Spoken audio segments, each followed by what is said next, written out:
Good evening and welcome to the Lotus Flower Podcast. I am your host, Dr. Pamela Robinson, and I am so excited once again to have you all with me for the Lotus Flower Podcast. I have a very special guest with me this evening, and I cannot wait to introduce him to you all. I'm sure that you're going to be blessed by the content and by what he has to share with us this evening. Before we start, however, I'm going to go ahead and start with my countdown screen, and then we'll start with the intro screen.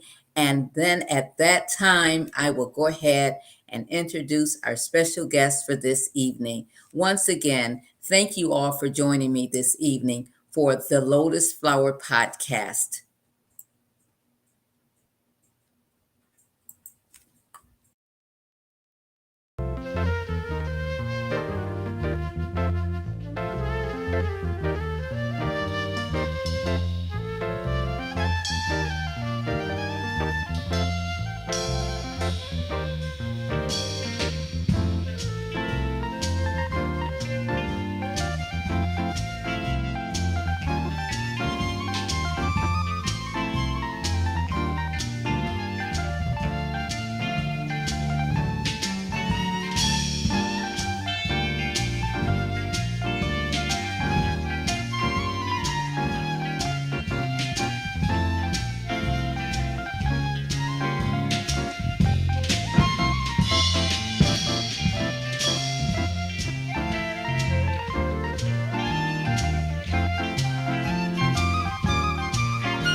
Flower Podcast.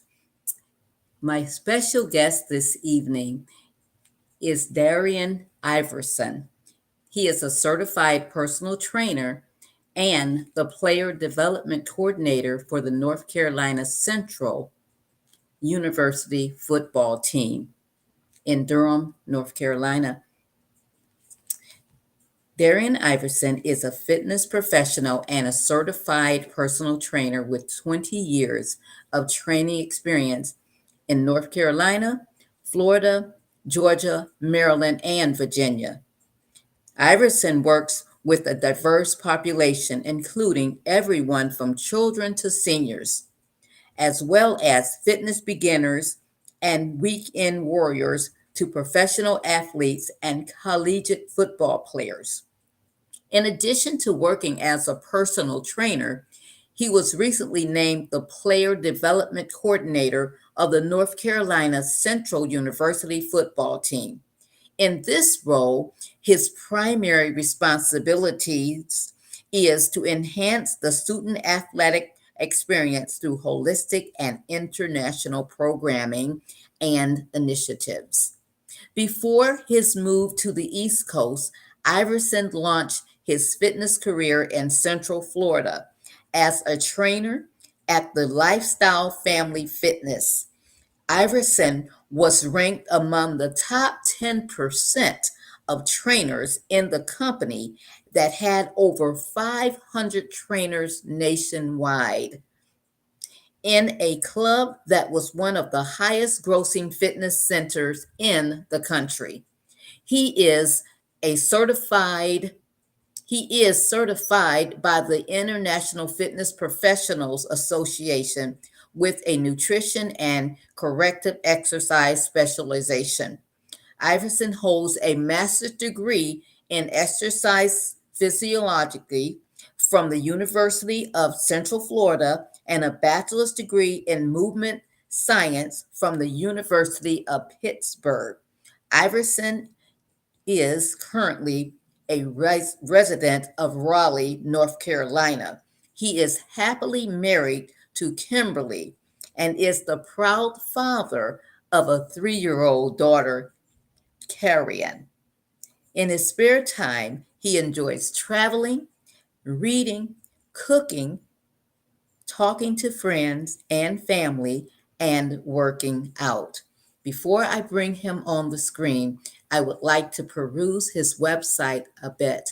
I also would like for you all to take note of the link for his website so that even after the podcast airs, you can go back in your leisure and take a look at the website, and there will be things on the site that I promise you that you can benefit from, and you can connect with him personally after this podcast airs. The website, as you can see here on the website, we'll peruse this together for a moment. His site says, "Hi, I am Darian," as you can see, certified fitness trainer and personal coach. It goes into his bio a bit more, who he is, what he does. The links above the home page that we're on now. We also have the Meet DI here that's in front of us. I'll scroll down a bit. Talks a bit more about Mr. Darian as a certified fitness trainer and personal coach. Here talks more about he and his beautiful bride. Here, the picture off to the side. We also have other photos that talk about his vision of good nutrition combined with physical activity are important parts of leading a healthy lifestyle. We also have short video clips here on the page as well.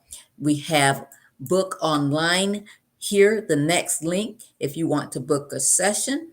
There are testimonials here that talks about the excellent work that he has done with his clients. As you can see, scrolling on the screen, the testimonials are here. There's also another link here that tells about Mr. Iverson and how you can get in touch with him personally by leaving your contact information here on the screen.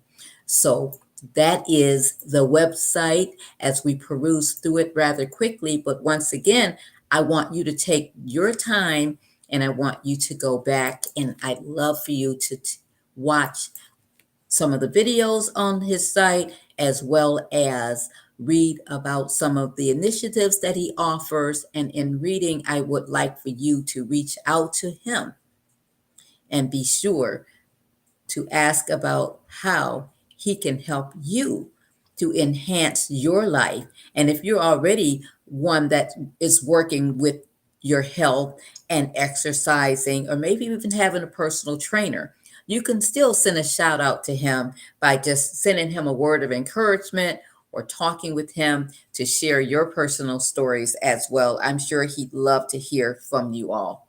So I'm going to now, without further ado, bring to the screen this evening my guest, Mr.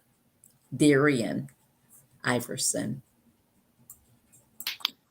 Good evening.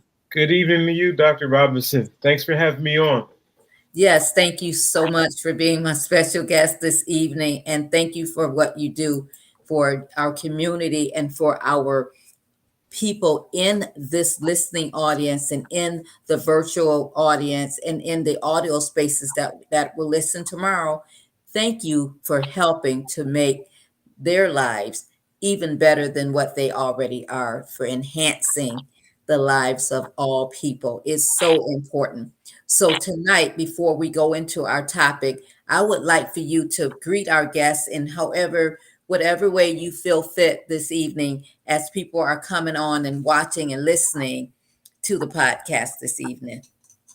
Well, I just want to say hello to everyone wherever you are. I thank you for taking the time to listen to what I have to say as a fitness professional with many years in the industry, and just a person who really loves people. And I feel like I was put on this earth to add value, to help people.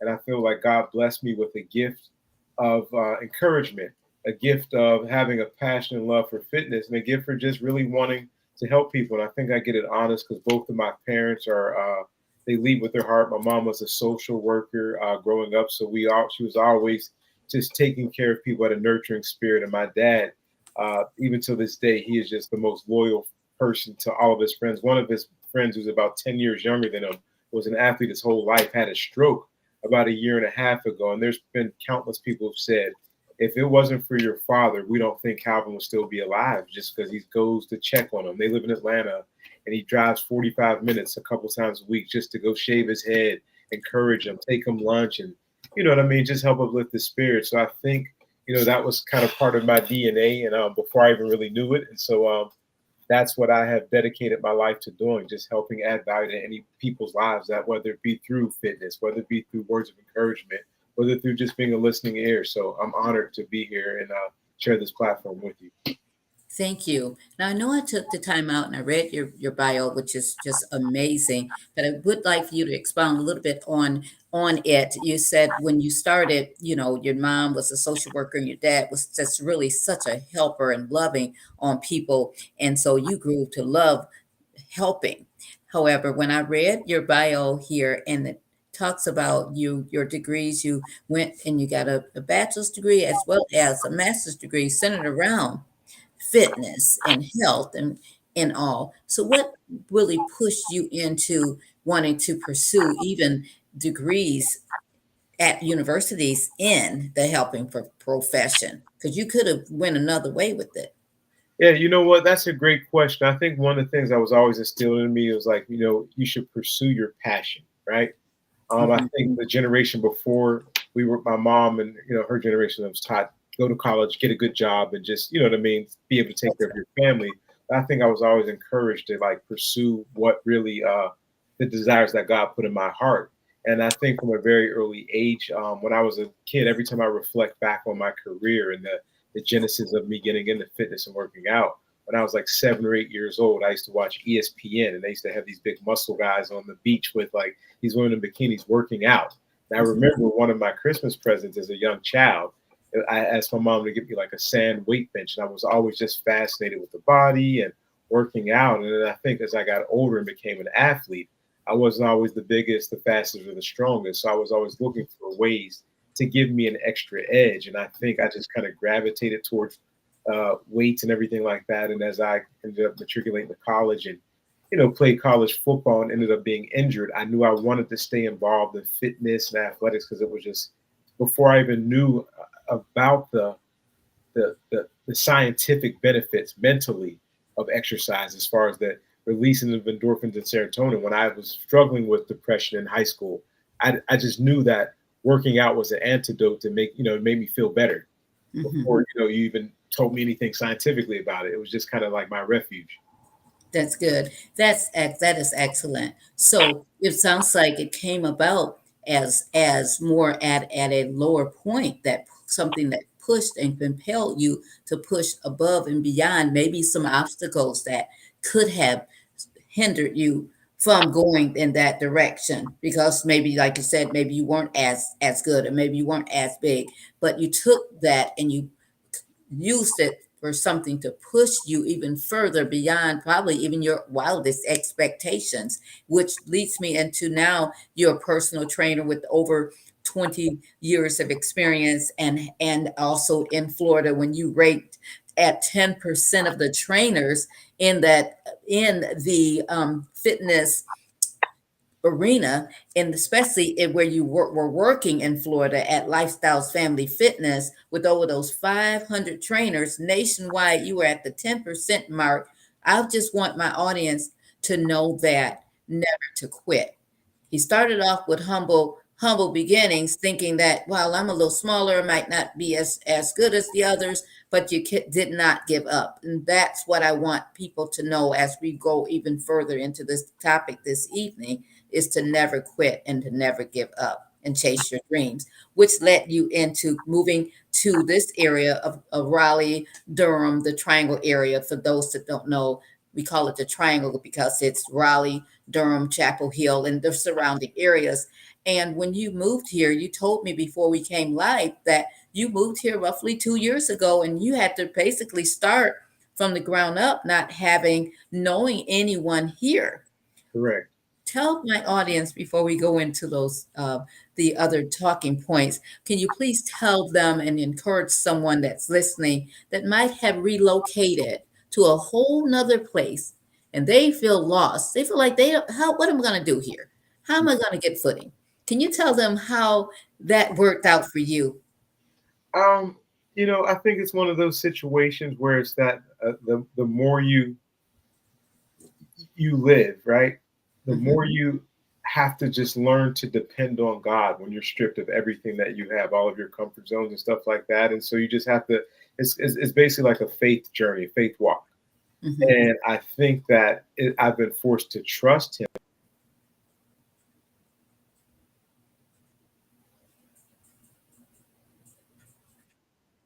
But I'm not everything like that. And so I just feel like it stretched me. It's made Yes. me grow. I'm not going to say it's been easy the whole time. It has not been. You know what I mean? We Mhm. don't have any family here. We do have a nanny that we use, and we have a 3-year-old daughter. But I just feel like in time and just trusting God to open up the right doors and order the divine connections, I think everything comes into play. And I follow Joyce Meyer, and one of the things that she says is like life happens forward, but it's better understood backwards.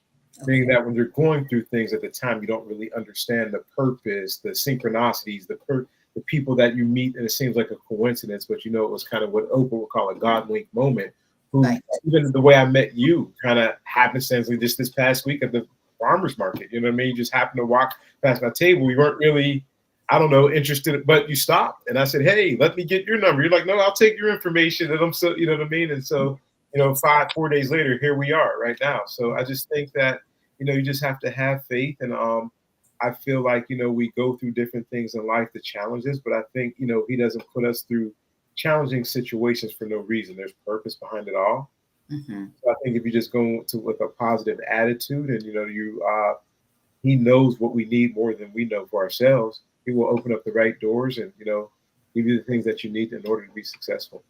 That's right. And I love how you said that it's important to have that faith in the trust in the Lord Jesus Christ to lead and guide and direct you, that we cannot direct our own lives. And young men that are listening tonight, you see this young man on the screen that looks probably like some of you that are watching.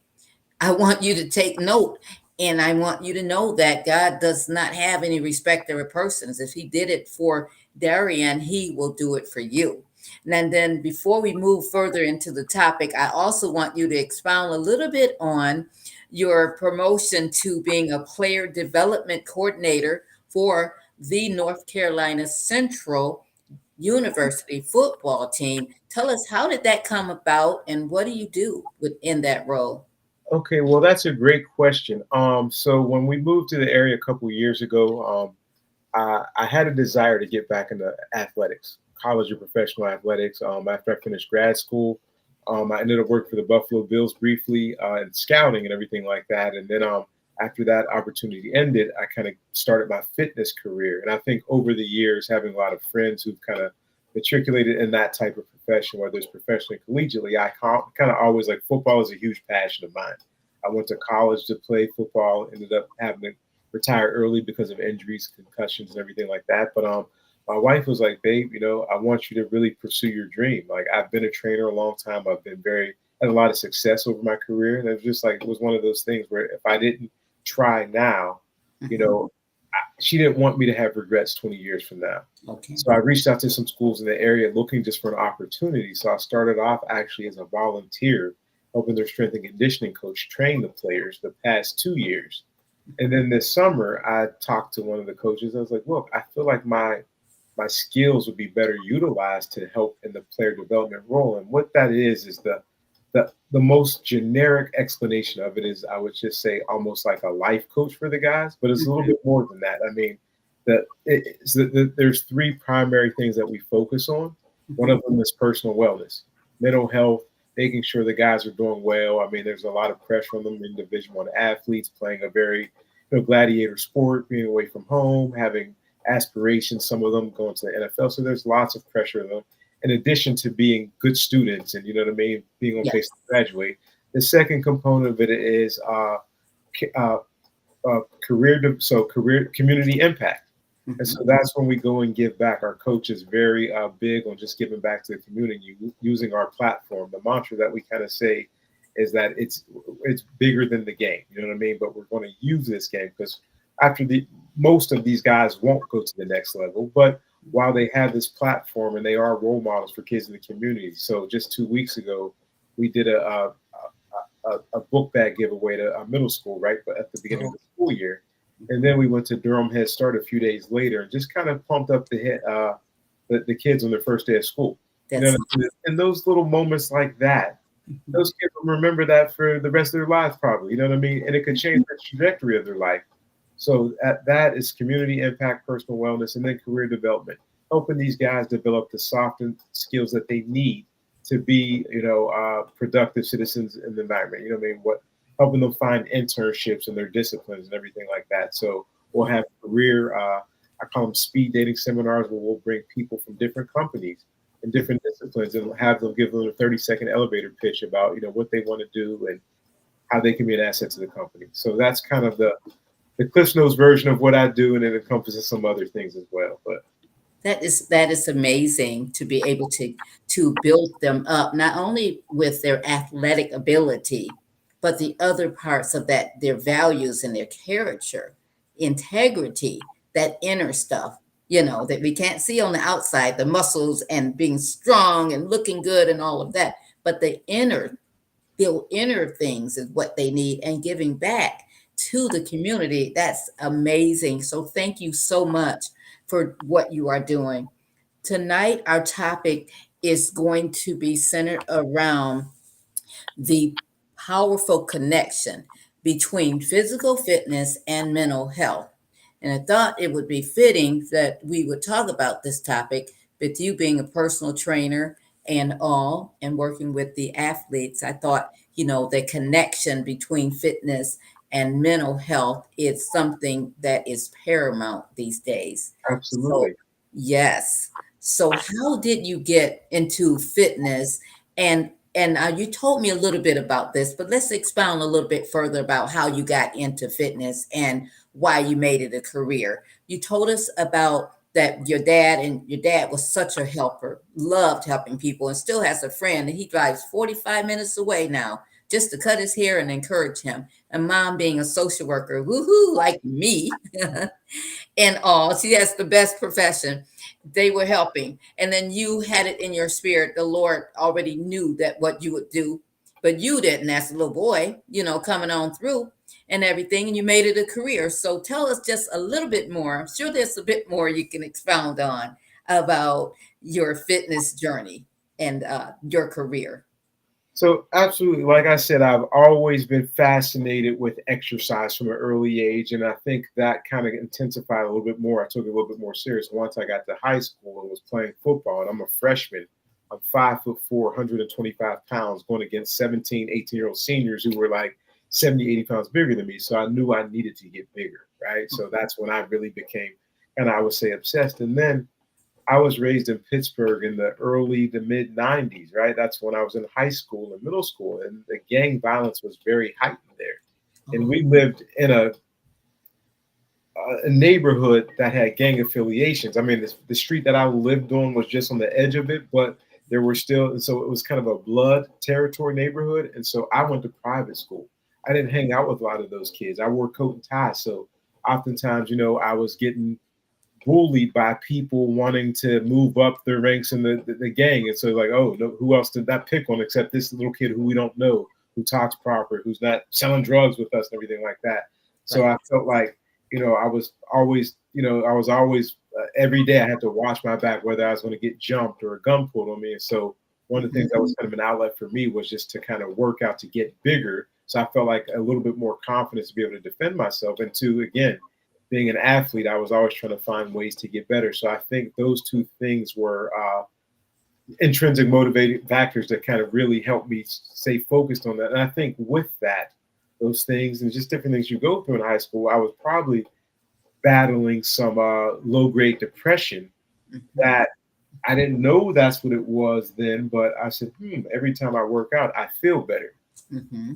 Yeah. So again, I knew that kind of helped mitigate those feelings of whatever sadness or despair. So I was like, okay, I'm going to keep doing this again. And so it kind of came addictive. That's good. And I love how you pointed out that it actually helped you to feel better. You noticed there was something going on, didn't have a name for it, but you worked out and you did something that was productive. You didn't do something that was destructive Yeah, and all, but you chose something constructive. And I want to point that out to people that are listening tonight as well. That when you're going through these low points in life, especially, you could be an athlete and you could be going through a low point in life. You want to choose something constructive so that you don't end up regretting it later on in life and it costs your health as well. And so I'm thank you for bringing that part out as well. Now, why is it important for women to strengthen and to train? Because some women might think, well, exercising, yeah, that's okay. But strengthening and training, they think I might get big and get muscles, look manly and whatnot. That is most often a myth. Tell us, why is it important for us as women to strengthen and train? I'm glad you brought that up, Dr. Robinson. Well, yes, that is a myth, this big misconception. So women, after the age of 30, women lose 1% of lean muscle tissue every year. Okay. So it doesn't sound like much, but you think about that in a 10-year span from 30 to 40, you lost 10% of your muscle tissue. And muscle is a metabolically active tissue, meaning the more muscle you have in your body, the higher your metabolism is, which is how many calories you burn throughout the day. It gives your body more shape. And not only that, women have smaller and thinner bones. So you all are more susceptible for osteoporosis and osteopenia, which is a precursor to osteoporosis. And oftentimes when you see an older woman fall or whatever because of whatever and break their hip, most people don't live much longer after that. So it just makes you more resilient. It gives you more confidence. It impacts your posture. It reduces your risk for diabetes, hypertension, cancer. I mean, it just cuts all those things in half, and it makes you look sexy. You know what I mean? So who doesn't want that? That's a byproduct of it. I mean, I think, and two is just again getting back to the mental health aspect of it. I think we put so much precedent on how we look in this society and weight loss and everything like that. I think some of my biggest non-scale victories from my clients' feedback are just like, hey, I feel more confident in my work clothes. My class reunion, people were just, you know what I mean, amazed at how, I've taken care of myself over the years and just different things like that. So, and just the mental clarity that it gives you. So I think all of those things are just great benefits for women to do it. And yes, you guys don't have enough testosterone to bulk up. So women you see who are big and bulky like that are usually taking something. Okay. And that means like a steroid or something Yes. like that. Yeah. Yes. Okay. Yes. Okay. So there's nothing to be afraid of. I sound like you're saying. No, because I tell people this. A lot of times women, what you'll notice is once you start doing resistance training, everyone say muscle weighs more than fat. And that's kind of a big misnomer. Okay. I tell people a pound is a pound. It's like if I give you a $5 bill and I give you 5 singles, they're both $5. Mm-hmm. The 5 singles is going to take up more space in your wallet, but it's not any more value than the $5 bill. Does that make sense? That makes And sense. so that's how I tell people. So when you increase your lean muscle tissue, the same quantity of muscle is about 15 to 20% less space than the same quantity of fat. So that's why one of the first things I tell my people, don't focus on the scale as much to how your clothes are fitting, the Okay. feedback you're getting from your coworkers, because one of the first things you'll notice, you'll start losing inches in your clothes, different things like that. Okay. That's good. Now, can you, I'm on your website, you have featured some stories and testimonials of people, especially women and men that have actually had success when working with you. And so, can you, without naming names, of course, tell us of a success quickly of a success story that kind of comes to your mind?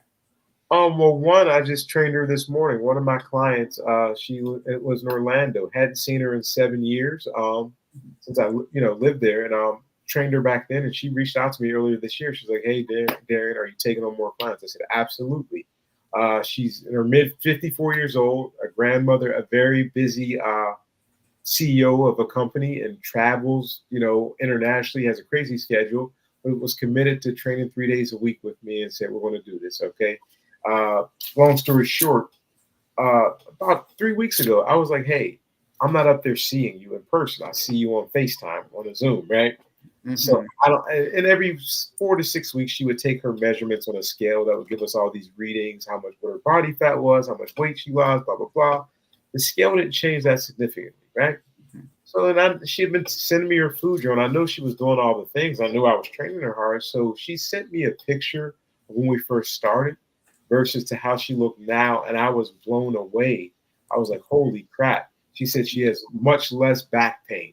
She's sleeping better. Her knee doesn't hurt anymore. I mean, it's night and day in the pictures. And it's funny because one of the things I always preach as a trainer, I tell people, don't just pay attention to the scale. It's just a number, regardless to no context to it. You know what I mean? Yes. First, your scale weight can fluctuate 5 to 7 pounds in a given day, depending on how much water you drink, how much sodium you had in your last meal. A woman, if whether she's on her cycle or not, whether you pooed or peed, you know what I mean? All those things can, and it'll drive you neurotic if you're just measuring your success based off of the scale weight. So I was really happy to see her perimenopausal, has all the reasons and excuses why she shouldn't be successful, but she's a success story that I'm very proud of. She's one of the most recent ones that, because I'm like, wow, she's the could have used any excuse to have not gotten the results or not have been consistent, but she's just weathered the storm, and she's a perfect example. I think oftentimes is people think they have to be perfect, and Right. it's not perfect. It's consistency over perfection. That's right. I'm glad you said that. And consistent. Did you say persistency or consistency? Consistency, being consistent. Yes, over purpose. Yes, Yes, and the over perfection. consistency Over is perfection. over perfection. And I like how you pointed out with the scale that just sometimes we do get on the scale and we want to look at see if it's going down and all. And so when I like how you pointed that we should not get on the scale and use that as our measurement tool. Is that correct? Because Correct. Yeah. and I like that what you mentioned about if you're on your cycle or if you had some sodium or you've had maybe some water retention and those things, you probably have some false numbers going on there. Yeah. But instead, you should do what? You have a couple different objective ways of measuring. I like having people take pictures. I like them doing circumference measurements. I like doing body fat. So you have all this data. And then one of the best pieces of data is if you have a coworker, especially someone who doesn't know what you're doing, or Okay, haven't seen you in a while, like, oh girl, you look great. What have you been doing? Because we see ourselves every day. So we're our own worst critics. So we don't see a lot of the strides that we've made. You know what I mean? Because we're looking in the mirror, we're looking for it. Like, wait a minute, nothing's changed. But we see ourselves every day. So we don't notice the things that other people see. exactly. That's good. And I'm glad that we're clearing up some things and I believe we're helping some people. And Great. so before we go further, I want to pause for a brief station identification. I'd like to show a brief impact video to the audience, and we'll be back with you momentarily. Thank you.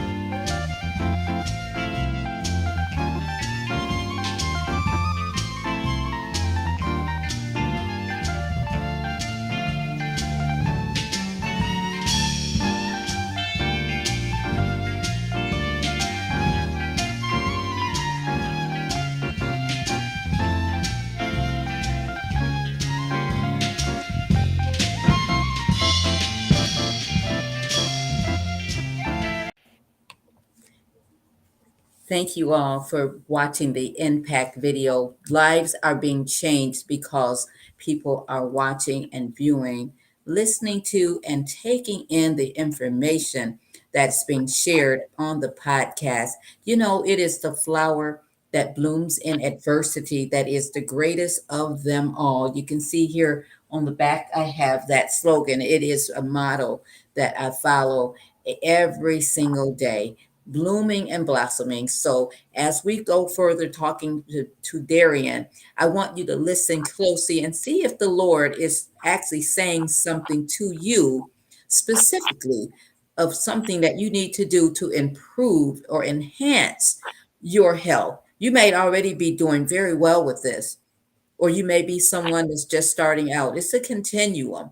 But listen closely because I believe that the Lord has something very important that He wants you all to take away from this episode tonight with Darian. Darian, what are some of the common barriers for people who want to exercise? And what are some tips to help them to overcome these barriers? That's a great question. I think one of the common barriers is that people they say they don't have enough time, right? And I would say maybe that might be true. I've come across probably about maybe 5% of people who truly don't have any time. Okay. But Mhm. I feel like we make time for what's important for us. Okay. And, one of the things too is people who are very busy, who work multiple jobs, have, or maybe a single parent and have to wear a lot of different hats. I understand that. But there's, sometimes if we call them exercise snacks. If you have a desk job, if you stand up while you're on the phone with someone like that and Mhm. in between calls, do 10 squats or walk down the hall, briskly or not, and do that a few times a day, that's exercise. That's movement. You know what I mean? So something like that. But I think not having enough time, not knowing what to do, Mhm. and really not having a plan. I mean, one of the things that we used to laugh about, when I worked in a commercial gym, is that every New Year's, all the New Year's resolutioners will be joining. The gym will be packed the first month of January. The regulars will be POs. Like, they're taking my machines, they're in the way. But literally 60% of them by March would not be there anymore. You know what I mean? And they're just paying Right. that they don't want to cancel and everything like that. And so that's why I always said, and it's not even really a plug for myself, if you need help getting started, get a trainer, even if you don't, do it long term, just to kind of get a jump start. And it's interesting to think that, we in life, we get one body. Yes. When our car breaks down, we go to the mechanic. When we have heart problems, we go to the cardiologist. But with our body, the one body we get, people always I want to try it on my own. And so I think humans in general, we're just like notoriously bad at assessing the long term risk. Like we know exercise is good for us. It Yes. doesn't take rocket science to know that movement is good. Being sedentary isn't, but we're like, oh, we'll put it off. And then before you know it, you have diabetes. Before you know it, you have hypertension. And I think in Western culture, very different than Eastern culture, is that, doctors, we've become okay with like supervised neglect. So if Mhm. you're pre-diabetic, they'll say, "Oh, let me give you a pill," instead of encouraging a lifestyle change. Okay. Hey, before your A1C levels rise a little bit higher, how about this? Before I put you on a prescription, how about you give me 60 days of concerted effort and you know what I mean, and try Mhm. to change it, because that diabetes is something that type 2 diabetes is something that's reversible, which is one of the very few diseases that you can reverse. Oh Naturally. my. Mhm.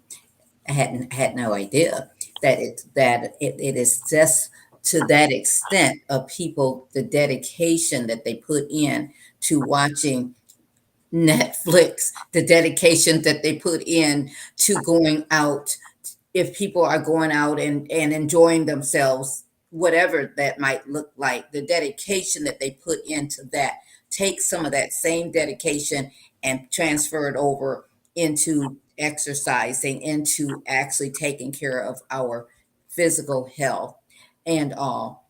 I love how you pointed out that if it's a single mom out there and she's extremely busy and taking care of those children and working and all of that, and might say, "Well, I have no time on my schedule to do these things." But you said even getting up and down, if you have an office job and you're getting up and down out of that chair, and maybe purposely getting up and out the chair, that's exercise. When you said walking up and down the hall at the workplace, could be exercise. If someone has a factory job and they're moving around those pieces and they have to stand up and all, would you say that that's a form of moving those muscles around as well?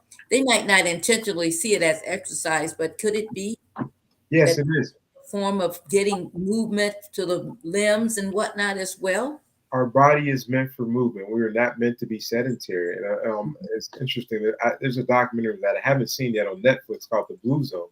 And I guess they go to the different regions around the world to find where people who are centenarians. And most of the people, they live very simple lives. But they're one of the things is that the commonality that they saw is they are all active and not necessarily in a gym working out, but planting. Like, I guess I think one of the places was somewhere in Asia. It might be Japan. I'm not sure, Japan or China, but they're planting their own foods, walking up hills and squatting while they're planting for 3 hours at a time. That's exercise. You know what I mean? That's movement. So just anything like that, eating, healthy, natural, whole foods as opposed to all this processed things with refined sugars and different things like that.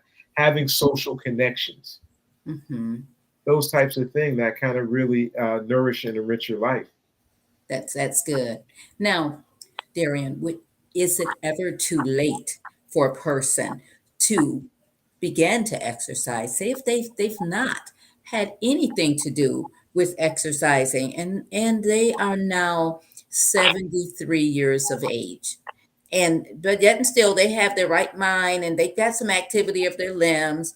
Is it too late at that time to start? It is never too late. There is always value and there's always ability to your build muscle. And what happens is it helps improve your balance, helps improve your coordination. It helps improve your functionality and independence because, a lot of older people, sometimes they struggle to get up out of a chair because they haven't squatted and everything like that. And so, no, it is not too late. As a matter of fact, I read an article on a woman. She was about 71 years old. Had never worked out before in her life. And both of her daughters had lived out of state. And as she was getting older, she's like, I don't want to be put in a home and I don't want to be dependent on them. And it was a very inspiring story because she went to Tulum where one of her daughters were at and started working out. And I mean, lady has muscles now and she has a huge social media following. And she's a perfect example if it's not too late. And as a matter of fact, one of my virtual clients who I train in Florida, this woman will be 76 next Thursday. And when I say she has arms like Angela Bassett or Michelle Obama, I mean, she is ripped and, she moves better than some 20-something-year-olds that I train. And that's inspiring for me as I continue to age because I think sometimes, depending on what we've been exposed to, we get accustomed to cultured mediocrity, right? You see the woman, you're like, oh, I'm at this age, I'm supposed to have a gut.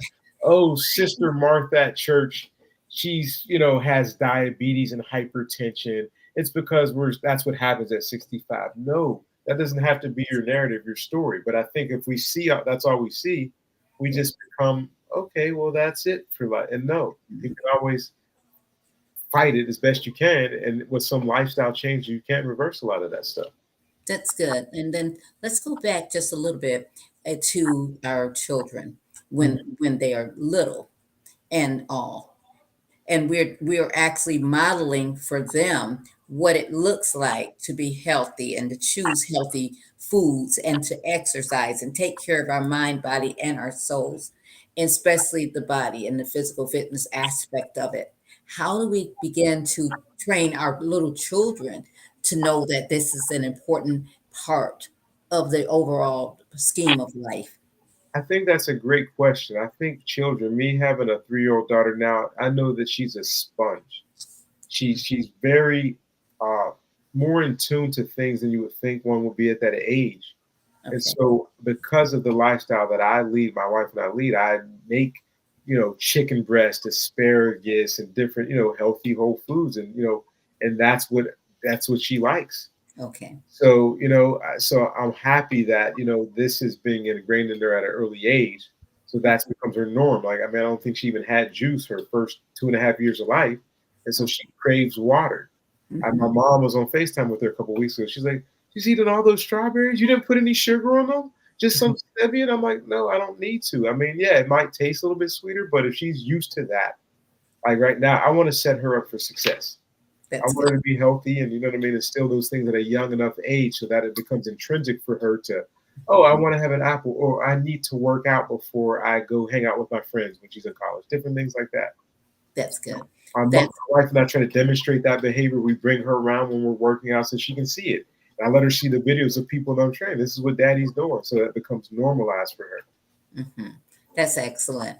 Yes. So little kids and parents of little kids that are watching and or listening, I want you to know that it's very important that you take care of your health even at a young age, because you're not always going to be the age that you are now. You're going to have a few birthdays and you're going to get to be our ages, and you don't want to look back and kind of regret maybe some things that you could have done differently. And parents, I want you all to be encouraged to take the initiative to train your children on the proper way to take care of their physical bodies. Now, we do a good job of taking care of some other things.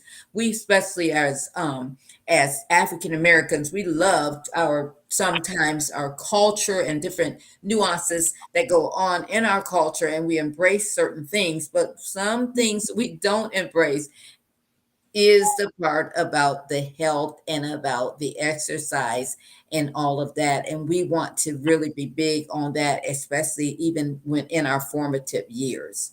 And I do want to encourage someone that to know that I'm not saying, and I'm sure Darian is not saying either, that if you maybe did not start the kids when they were young and when they were infants and whatnot, I believe that we're both saying, and I'll let him speak for himself, that it's never too late to reverse that out. Say if you get this information tonight and your kiddo is maybe 11 years old and you've not taught them the proper diet and exercise, I believe that this is an ideal time, a growth opportunity that you can start even now. Would that be correct, Absolutely. Darian? Yeah, I think it's never too late, and I think it's one of the best investments that you can make into yourself because, you know, it, you know, people say, and I think sometimes it loses its power because it's such a familiar thing. But health is wealth, right? But no Yes. matter how much money Bill Gates had when he was on his deathbed, I'm sure he would have traded all that wealth to have his health back. Yes. And with COVID resurfacing, you know, African Americans and minorities, people of color, were disproportionately affected adversely by that disease. And with it, surging back up, there's been some studies done that people who worked out consistently 2 years prior to contracting it had way lower death rates and way shorter hospitalization stays than the ones who survived it. So it is just like the evidence is irrefutable. You have to do it. I mean, it just adds that much value. It just makes you more resilient in life, helps you fight off infections. And, just I tell people, genetics loads the gun, but lifestyle pulls the trigger. You know what I mean? Yes. We Yes. are blessed with, blessed or not blessed with certain types of genetics. And some people can do a poor lifestyle in spite of it still be fine, but other people have to work overtime to kind of, kind of counteract that. And it's just like, in the Bible, it says your body is a temple. You know what I mean? And I think we hear that, we know that, but we don't always treat it like that. Right. That's right. We don't always treat it that way. And if we don't treat it that way, there will be some consequences Yeah. down the line. Yeah. And yes. Now, what advice and and I don't want to drop that really quick. What consequences will there be down the line if we don't treat our bodies the way that we should? Oh, I mean, I think with people with lower levels of physical fitness have increased risk of cancer, heart disease, Alzheimer's, depression, all of those things that you want. There was a study done in Britain in 1953, and what they looked at was the deaths of their postal workers, and they noticed that the ones who were carriers had a much lower risk of heart attacks and early death than the ones who were mail sorters, meaning that there was a link between physical activity. This is 70 years ago. Physical activity versus a sedentary lifestyle. Okay. And so that was a long time ago. So there's obviously been a lot more research and science that supports it. But I mean, at this point, I mean, we just know that it helps you live better, a more vibrant life. Yes. That's good. And that is that connection that you pointed out is Yeah. definitely there. That connection, just like there is that powerful connection between physical fitness and mental health and Hmm. all. Why is there a connection between physical fitness and mental health? You talked about it almost throughout, entwined, not directly, but indirectly. You have talked about that direct connection, but tell us again, how is that connection between our mental health and then our physical health that is so powerful? And we both know, and I know there's people that are listening and watching that know as well, but that, so this might be in the replay for some of you, but some people may not realize that that really is, that what I do, physically, that has nothing to do with how I'm feeling, my mood, my emotion, my behavior, and all how I'm rolling out the bed in the morning. Am I able to stand on my own 2 feet without being so wobbly and dizzy? Although it could be an underlying health condition, but it also could be tied into some psychological things. Could that be possibly? Absolutely, absolutely. You nailed it right on the head. I think, oftentimes we try to compartmentalize things like, oh, it's just this, but everything is interconnected and your head is attached to your body, right? So, Yes. literally, when you exercise, the blood flow creates new brain cells for your new, fresh brain cells just from an exercise that increase blood to your brain, new blood vessels, new blood brain cells. And so, that clarity and stuff that you get is going to impact the way you feel. And I just truly believe if I'm 60 pounds overweight, right, it's Mm-hmm. impossible to be the best version of myself because, you know, some research that I've read, it says for every pound you're over your ideal weight, that's an extra 5 pounds on your joints. Oh Think my. about that. So think about it. Someone who's 60 pounds overweight, they should be 200 pounds, but they're 260. Every time they walk upstairs, that extra 300 pounds they're carrying. You're telling me that's not going to affect their joints and make them more susceptible to arthritis? It's not going to make them more winded? You know what I mean? Walking upstairs, doing simple everyday tasks. So Yes. I think those things subconsciously, if you don't feel great physically, or if you're always tired and you're hanging out with, your kids and going to a park and you can't keep up with them, that is going to affect your psyche in some way, in my opinion. I'm a firm believer in that. That's right. That is true. And thank you for pointing that out. Now, the unrated the unrated mental health benefits of exercise, what you brought out when talking, when saying that, if those negative types of things are happening, and you're exercising, and you're getting those endorphins going, and you're feeling better and whatnot, those things, oftentimes we kind of overlooked. And I'm so glad that you brought that to the forefront, that there are benefits to exercising. And one is just feeling overall better, Mhm. and good about yourselves. Now, tell us, before we bring the podcast to a close this evening, Darian, how has fitness actually impacted your overall quality of life? Wow, that's a great question. I think for many different levels and many different reasons, it has been um, an invaluable tool that, I mean, it's immeasurable, you know what I mean, as far as what it's done for me. It has, uh, it's been the lifeline of my career. I've built great relationships, cross cultural relationships with people from all different races, religions, and ethnicities and everything like that. It has helped me stay young and resilient and healthy, and you know what I mean. Like I've been an inspiration to a lot of my friends who are my age, seeing that I take care of myself. It has helped me combat depression, and not say it's been a one tool, but it's been a huge part of that. You know what I mean? Giving helping with my. I say sometimes the gym is like a sanctuary for me Mhm. That's because that's where I can go and get some type of physical therapy, which it's even though it's physical, it helps me feel better. You know what I mean? So just for those couple reasons alone, I mean, I can't put into words of how much it has really impacted my life.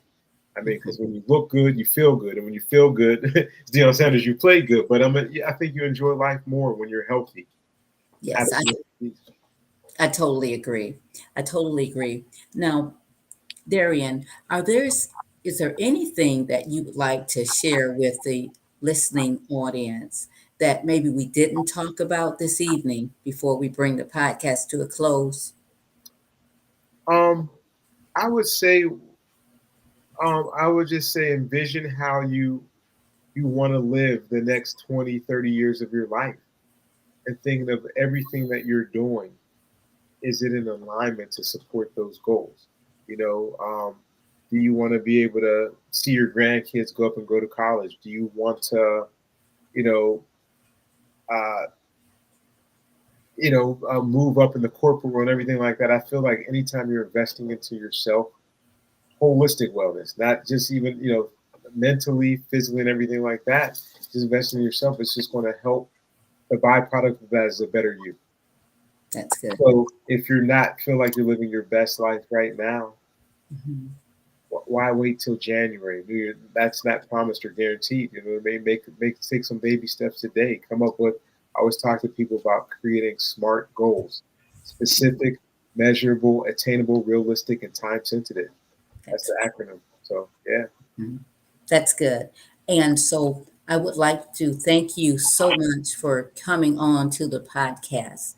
You have added so much value to what it is that I am attempting to get over the airways, and that is to help to empower and enrich people's lives.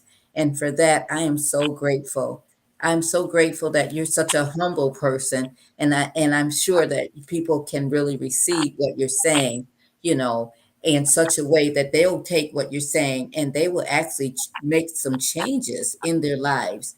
And the impact that you've made tonight, I'm sure it's going to be a sounding, not only tonight as people are watching, but even as people watch in the replay. If somebody's up at 3 o'clock in the morning, 5 months from now, they're thumbing through their YouTube and they come across this episode with Darian Iverson, certified personal trainer, and they look and they hear some of the words that you're saying and the spirit in which you're saying them in, I believe that a life will be changed just because of that. And so I want you to know that I appreciate your labor of love tonight. And most importantly, that you are a man of God, that you love the Lord first and foremost, and you know that it's Him that orders our steps and gives you what you need to be the person that you are and the expert personal trainer and the person that's working with those football players at the university. So thank you again so much for coming on and saying yes to being my guest on the podcast. I want people to know once again about your website. It's here on the screen. Can you tell them your website handle, how to go about getting a hold of you, and if they are able to connect with you if they live in other parts of the country as well? Yes, I train people virtually. I do nutrition, coaching, and consultations. And as Dr. Robinson stated, I am located in the Raleigh Durham Triangle area. My website is www.diverson, my last name, fit.com. And also, if you are on Instagram, my Instagram handle is DI underscore fitness 01. That's DI underscore fitness 01. Okay, thank you so much. And would you mind closing us in prayer this evening, please? Sure. Thank you so much. Dear Father, I just want to thank you for this opportunity to share some of the things that I'm passionate about with the audience. I'm thankful for Dr. Robinson, you connecting us, allowing me to be a guest, and for us to be able to put some of this information out there that hopefully can be a blessing to all of those who watched it, whether they were able to get one thing out of it that can help change the trajectory of their life. We just pray and ask that you would use us, Father God, and that you would be glorified in all that we do. In Jesus' name we pray. Amen. Amen. Thank you once again for being my special guest. May Thank God you. richly bless you. And I wish you all the best. Thanks so much. Have a good night. Thank you. Thank you. God bless you. Good night. My special guest this evening was none other than Mr. Darian Iverson, certified personal trainer and player development coordinator for the North Carolina Central University football team here in Durham, North Carolina, in the Triangle area. I'm so grateful to have had him on this evening, and I would encourage you all to watch this episode in the replay. And I would encourage you all to share the episode with your family, friends, loved ones, and social media contact, church members, whomever that you know could benefit from this information. Share and reshare and watch it in the replay, and reach out to him on his website at www.iversonfit.com. You won't be disappointed. Again, thank you for joining me for the Lotus Flower Podcast. We will be airing live again next Thursday evening at 7 p.m. Eastern Standard Time, and we will be bringing to you another guest that will have a very important story to share with you on the importance of neurodivergency. That means people that might be diagnosed with autism, Asperger's syndrome, and that may function a little bit different than your atypical type of person. And she's going to come on as a mother of a neurodivergent adult. And as a professional in the field, she'll be on and she'll be sharing her both lived experience as well as personal experience of working and loving on and empowering people that are neurodivergent. So join me next Thursday evening at 7 p.m. Eastern Standard Time as we stream live once again for the Lotus Flower Podcast. Good night.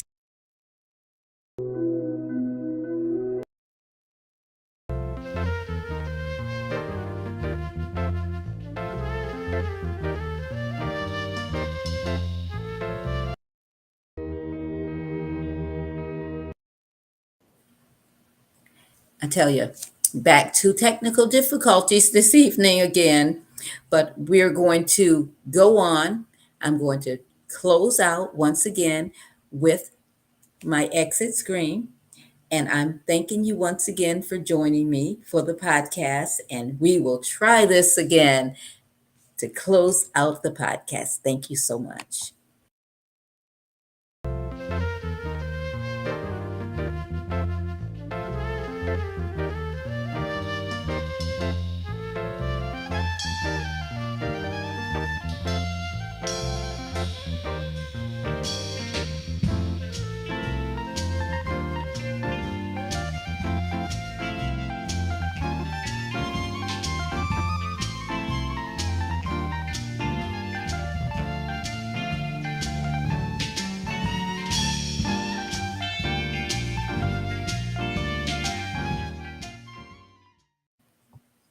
Thank you all. Good night.